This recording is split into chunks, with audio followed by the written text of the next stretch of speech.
presenting the adventures of Jungle Jim.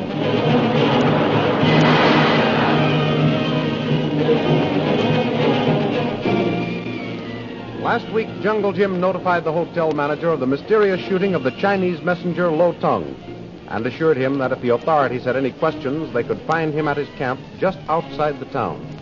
As Jim neared his camp, an airplane roared over his head and landed close to his tent.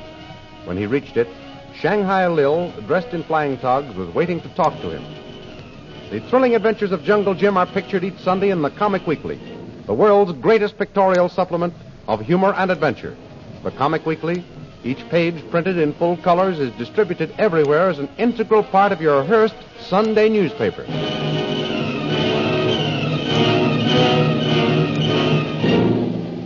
And now we continue our story. Patrick O'Shaughnessy Flynn is just about to close up his cafe for the night when the door opens and a police lieutenant enters. Good evening, Flynn. Ah, Lieutenant. I wish you the same. And what can I be serving you with? Nothing but some information. This visit is in the line of duty. Is it now? And what laws have I been accused of breaking, if I may be so bold as to ask? Have you been here in your cafe all evening? Most of it, sir. Now tell me exactly how you spent this evening. Well, let's see now. Do you want me to start before me supper, with me supper, or after I ate it? Oh, after supper will do. Then after supper it'll be. As soon as I'd finished, I filled up me darling clay pipe here, and I started to polish up me glasses until I should get some customers. I tell you, Lieutenant, you've no idea the amount of work it is to keep these here glasses all shined and... Oh, well, never mind that. You polish the glasses, then what? Whilst I was working away and sort of toddly-owdling to myself, the door opens.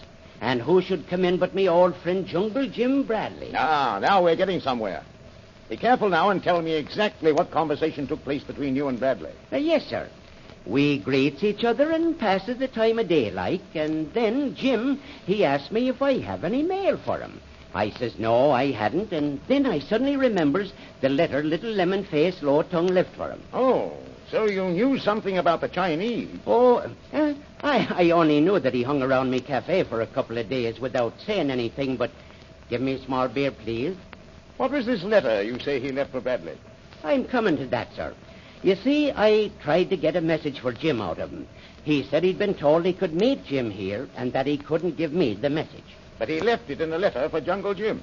That's what I thought, too, sir, until Jim reads the letter out to me. Now, what do you mean by that, Flynn? The letter was as ununderstandable as the talk of the little yellow fella. Why? Was it in Chinese? No, sir.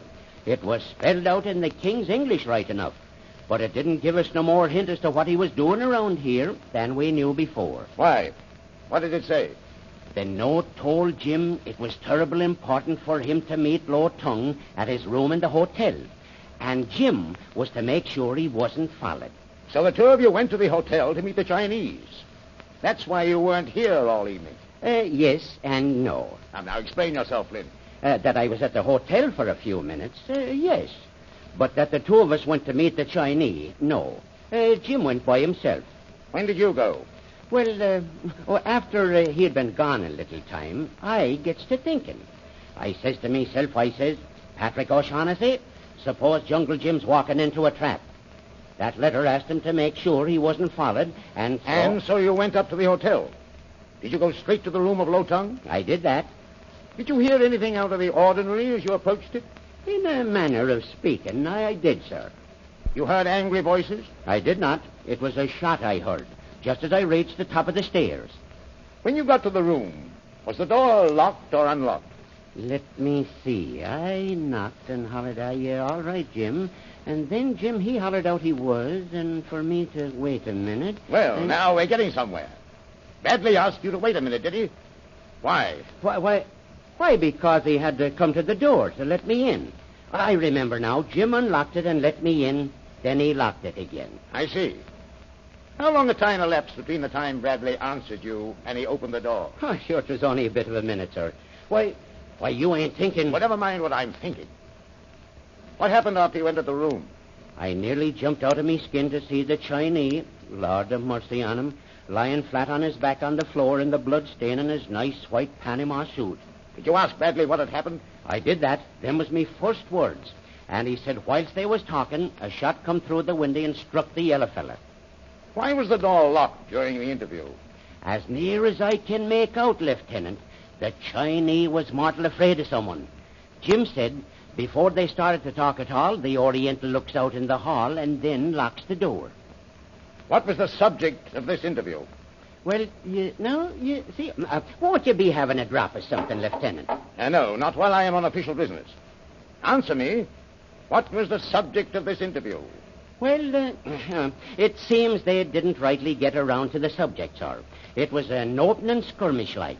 Neither had seen the other before, mind you, and each was sizing the other up a bit before divulging too much, if you know what I mean. Yes, of course.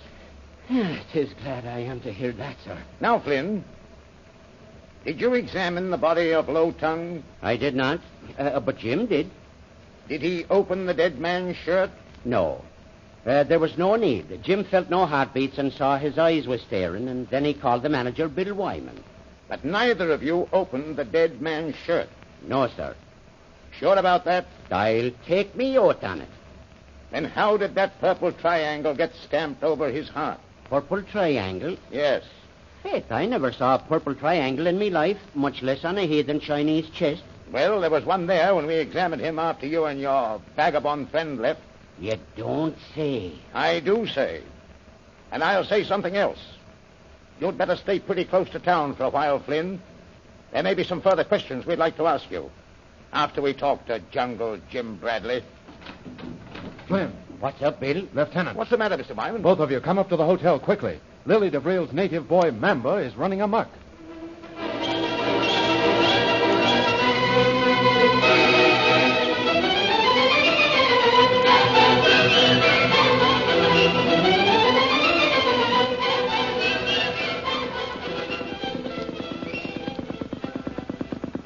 Meanwhile, the little motorboat of the Reverend Chalmers makes its way down the river toward Burawani.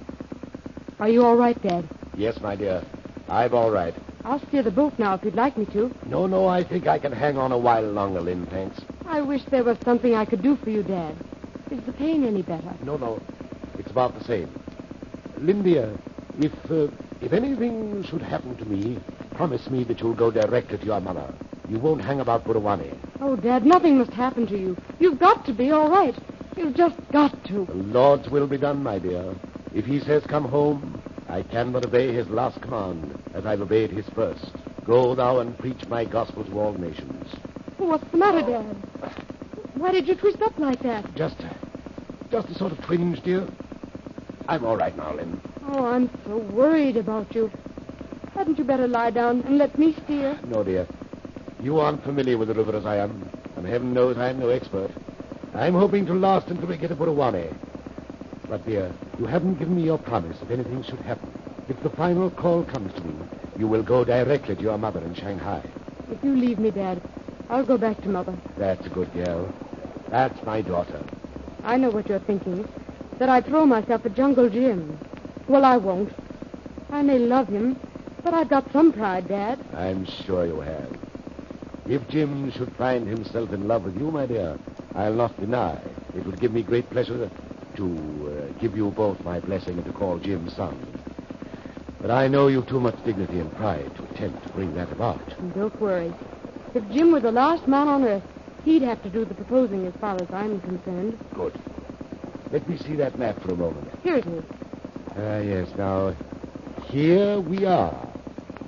And there's Crocodile Bay over there. See the water, foaming with lashing tails? Well, I'm glad to get past this place with our engine going full speed. So am I. And I'm glad there's a moon so we can see our course. Yes, my dear. We'll need all its beams to guide us through the channel among the submerged rocks. How's the petrol holding out? Half full, Dad. How far are we from the channel you were speaking of? Round the next bend, Lynn. The river straightens out for a stretch. There'll be a rocky point on either side of us, forming a sort of gateway. When we pass between those points, we'll be entering the channel. Then we ought to be almost at Burawani. No, the channel marks the halfway of our journey. Then hadn't I better relieve you for a while, Dad? You've never left the brothers since we started. No. I'll be all right, my dear. We're coming to the bend. There we go round the bend. And there, straight ahead on the rocky points. See them, Lynn? Yes, Dad. Pray. Pray that we reach Buruani, Lynn. Dad, what's the matter? Take Oh, the letter. Daddy! Daddy! Oh, dear Lord, if ever I needed thy help, I need it now. Please get me to Buruani so I can get Dad to a doctor. Amen.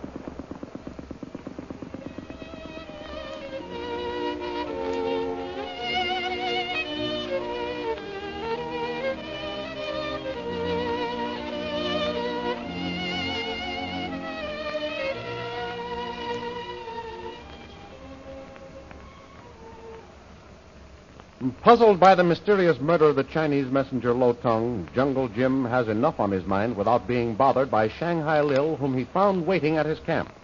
So he stalks into his tent, and after lighting the lamp, gets out his favorite pipe. Lil follows him into the tent. Well, you might ask a lady to sit down. Sit down if you like. You might be more gracious. But perhaps it's the surprise at seeing me here. To say I'm surprised at finding you here would be putting it mildly. Well, what can I do for you now? Oh, you can't do anything for me, Jim. This time I'm doing you a favor. Don't make me laugh, Lil. If you're going to laugh, do it while you can. I came to warn you, Jim. Your life is in great danger. My life is usually in danger. What of it? This is a special danger, Jim. I flew here to warn you because I love you. Oh, I see. You're my danger. Oh, joke if you want to, Jim, but you can't joke about this. I believe a Chinese was killed tonight while talking to you. Why, how... And telling you that you were wanted by the American consul at Shanghai. Isn't that true? Yes.